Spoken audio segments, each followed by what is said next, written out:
오늘 우리에게 주신 하나님의 말씀은 민수기 15장 1절로 21절 말씀입니다. 민수기 15장 1절로 21절입니다. 다 찾으셨으면 한 절씩 교독하겠습니다. 제가 먼저 1절을 봉독해 드리겠습니다. 여호와께서 모세에게 말씀하여 이르시되 이스라엘 자손에게 말하여 그들에게 이르라.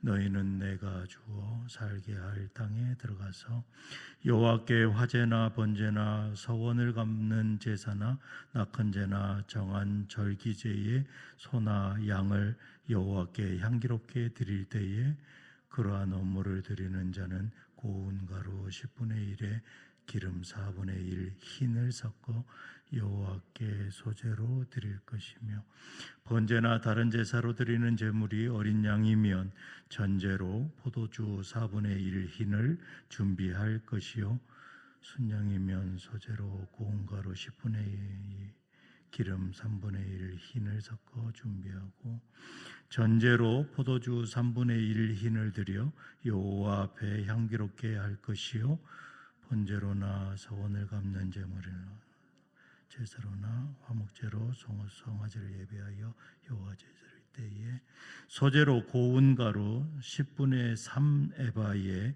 기름 반 흰을 섞고 수송아지와 함께 드리고, 전제로 포도주 반 흰을 드려 여호와 앞에 향기로운 제물을 삼을지라.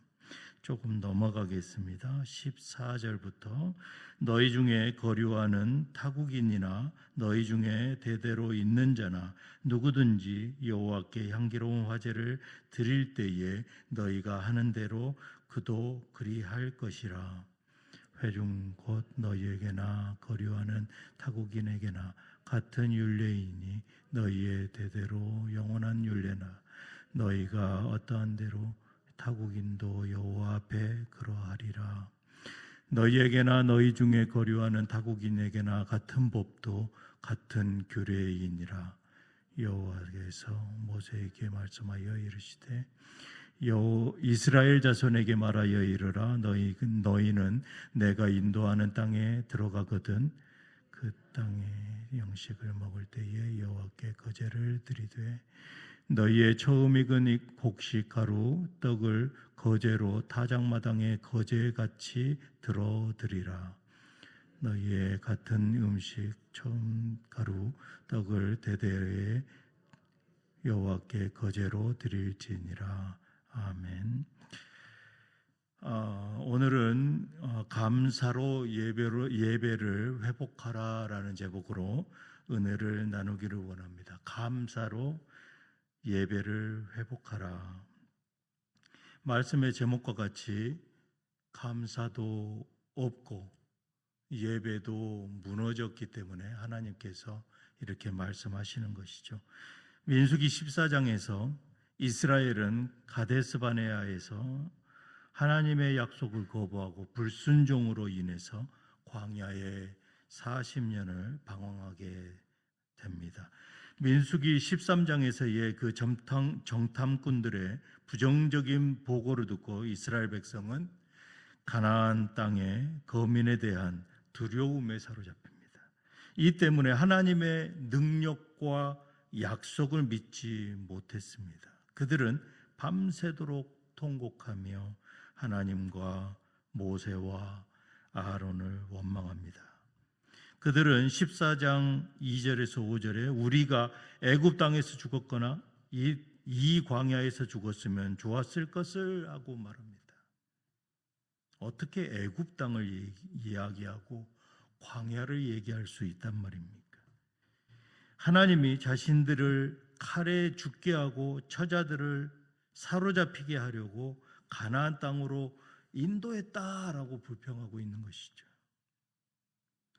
결정적으로 그들은 우리가 한 지휘관을 세우고 애굽 땅으로 돌아가자 이렇게 말하며 하나님의 인도하심과 약속을 정면으로 거부하고 반역을 꾀합니다. 이것이 가장 큰 불순종인 것이죠. 이것은 명백한 불신앙입니다. 그 결과 어떻게 됩니까? 하나님께서는 그 세대가 약속의 땅에 들어가지 못하고 40년이라는 그 긴 세월을 광야에서 방황하다가 죽을 것이다 라고 준엄한 심판을 내리십니다. 종국엔 하나님의 종의 경고를 듣지 않고 그들의 의지대로 행하다가 아멜렉 족속과 가나안 족속에게 심판을 당하게 됩니다. 이 사건은 하나님의 약속을 신뢰하지 않고 불순종할 때에 얼마나 심각한 결과를 초래하는지를 보여주는 중요한 교훈인 것이죠. 그런데 그 직후에 오늘 본문인 민수기 15장에서 하나님께서는 이 이스라엘 백성에게 너희가 내가 주는 땅에 들어가서 거할 때에 드릴 제사, 그 제사에 대해서 하나님께서는 말씀하고 있습니다. 2절입니다. 이스라엘 자손들에게 말하여 그들에게 이르라 너희는 내가 주어 살게 할 땅에 들어가서, 이제 하나님께서는 회복을 시키시기를 원하십니다. 이 놀라운 장면이 일어나는 것이죠. 하나님은 불순종한 그 백성들을 향해서 심판으로 끝내지 않으시고 그들에게 여전히 회복을 전제로 한 그 예배의 삶을 준비시키십니다. 광야 한복판에서도 하나님은 약속을 포기하지 않으시는 신실한 분심을 나타내고 있으십니다. 하나님께서는 이스라엘에게 너희는 내가 주어 살게 할 땅에 들어간 후에라고 이 미래의 시점으로 미래의 드릴 제사를 준비하라라고 말씀하고 있습니다. 지금 내 손에 잡힌 그 때가 아니다라는 것이죠. 광야 생활 속에서도 하나님의 약속, 즉 여전히 가나안 땅에 들어갈 것이라는 그 약속을 폐기하지 않으셨다라는 것입니다. 바로 다음 세대를 통해서 반드시 성취될 것임을 분명히 말씀하고 있습니다. 우리가 믿음에서 실족했을지라도 하나님은 여전히 회복의 손길을 준비하고 계십니다. 그 첫걸음을 예배를 통해서 시작해야 된다라는 것입니다. 하나님께서는 하나님께 온전히 드리는 그 번제와 또 하나님과의 교제와 감사의 제사인 이 화목제와 같은 주요 제사를 드릴 때 반드시 이 고운 가루와 기름을 통한 소제와 또 포도주를 통한 전제를 함께 드리라고 명령하십니다. 오늘 내용인 것이죠. 소제와 전제는 가나안 땅에서 얻게 될 그 곡식과 포도주, 즉 땅의 소산물의 대표인 것입니다. 이것은 하나님께서 약속하신 그 땅과 그 땅에서 누리게 될 그 풍요로움, 하나님의 신실하신 공급과 은혜에 대한 구체적인 감사의 표현인 것입니다. 하나님은 우리가 받을 그 복을 기억하십니다. 그리고 그 복의 근원이 하나님이심을 인정하며 소제와 전제로 드리는 그 구체적인 예물을 통해서 감사함을 표현하기를 원하시는 것입니다. 하나님은 구체적인 분이십니다. 따라서 이 구절에서 감사야말로 하나님께서 기쁘게 받으시는 예배의 본질적인 요소임을 지금 가르쳐주고 있는 것이죠. 진정한 예배, 그 예배가 어떤 예배입니까? 바로 감사의 마음으로 드리는 예배인 것입니다. 하나님은 이스라엘 공동체 안에 거주하는 이 이스라엘 사람, 그 본토인과 또 이방인과 거류민들인 그 타국의 모두에게 동일한 예배의 규례와 법도가 적용됨을 강조합니다. 15절에 보니까 회중 곧 너희에게나 거류하는 타국인에게나 같은 율례이니 너희의 대대로 영원한 율례라. 너희가 어떠한 대로 타국인도 여호와 앞에 그러하니라. 이러한 형식의 통일이 아니라 하나님께서는 하나님의 은혜와 그분의 백성이 되는 길에서 차별이 없다라는 것입니다. 하나님 앞에 나올 자들의 차별을 두고 계시지 않다라는 것입니다. 16절에서는 너희에게나 너희 중에 거류하는 타국인에게나 같은 법도 같은 규례이니라. 하나님의 은혜는 모든 믿는 자들에게 동일하게 열려 있다라는 것입니다. 장차 예수 그리스도 안에서 유대인과 이방인이 하나가 될 복음의 통합을 예표하고 있는 것입니다. 하나님께 나오는 모든 자들, 민족이나 배경이나 신분을 뛰어넘어서 하나님의 은혜로 부름받은 예배의 공동체다라는 것입니다. 이제 하나님께서는 이스라엘 백성에게 내가 인도하는 땅, 바로 그 가나안 땅에 들어가서 양식을 얻게 되면 그 첫 곡식으로 만든 반죽을 여호와께 거제로 드려라라고 말씀하십니다. 그 예물의 일부를 하나님을 향해 위로 들어서 올리는 그 동작을 취하는 그 제사를 드리라라고 얘기하십니다. 하나님을 향하여 두 손을 뻗어서 제물을 올려드리라라는 것입니다. 이것은 가장 먼저 가장 좋은 것을 하나님 앞에 드리는 믿음의 표현인 것입니다. 이것은 하나님의 신실하신 약속과 공급하심에 대한 감사의 그 깊은 마음, 그리고 믿음을 표현하는 행위인 것입니다. 우리는 감사를 드릴 때에 그저 말로만 드리는 것이 아니라 하나님 앞에 예배로, 그리고 나의 가장 소중한 것을 두 손을 뻗어 하나님을 향하여 드려야 된다라는 것입니다. 하나님은 이 거제를 너희 대대로 지켜라라고 말씀하십니다.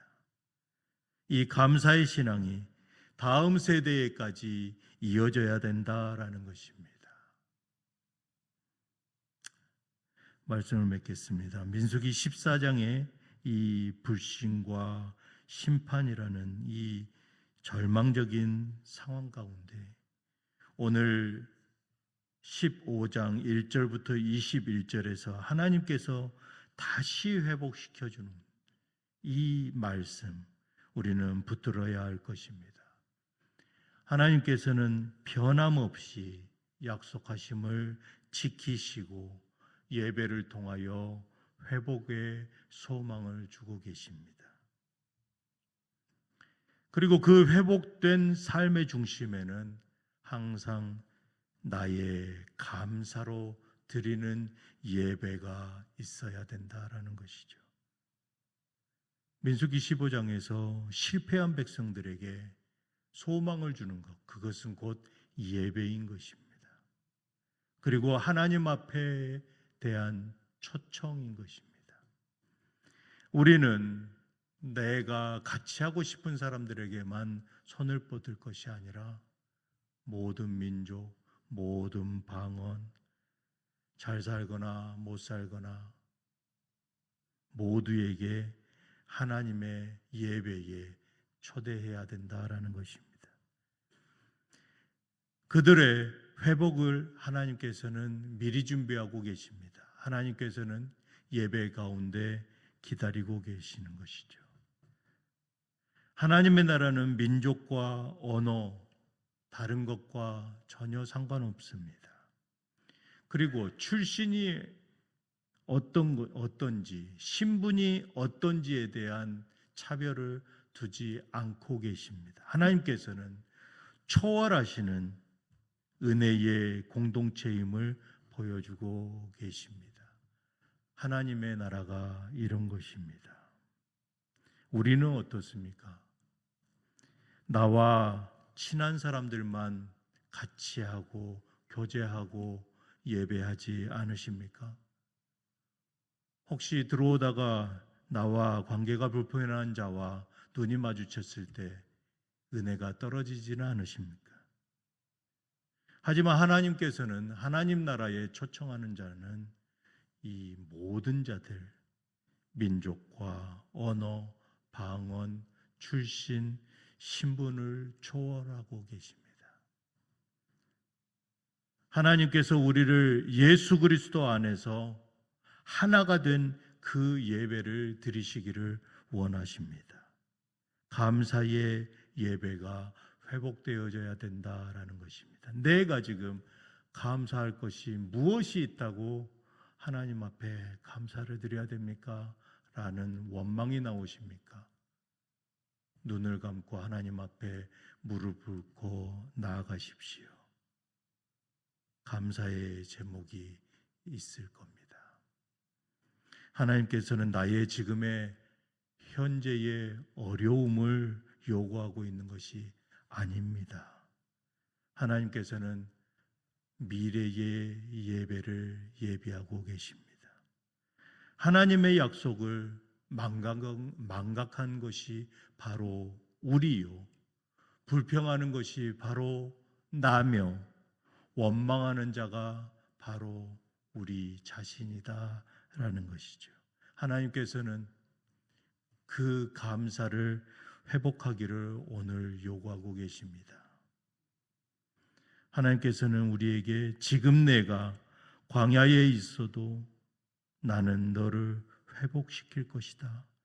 그러니 지금 감사로 예배를 회복하라 라고 우리에게 말씀하고 계십니다. 사랑하는 유정의 모든 성도 여러분, 오늘 아침에 우리의 입술과 우리의 삶이 하나님께 드리는 첫 열매가 되기를 소망합니다. 감사로 예배를 회복할 때에 하나님 나라 공동체와 가정 그리고 직장 모두가 회복될 것을 주님의 이름으로 축복합니다. 기도하시겠습니다. 사랑의 하나님 아버지, 감사합니다. 나의 연약함으로 망각하지 않게 하시고 나의 연약함으로 불평하지 않게 하시고 우리의 연약함과 불신 속에서도 결코 포기가 없으신 하나님 아버지, 다시 예배자로 부르시는 그 은혜에 감사를 드립니다. 오늘 또 주님 앞에 나와 예배를 드릴 때에 나의 마음과 삶이 주님께 온전히 드려지는 감사의 제물이 되게 하여 주시옵소서. 예배를 회복시켜 주시옵소서. 우리 주 예수 그리스도 이름으로 기도드리옵나이다. 아멘.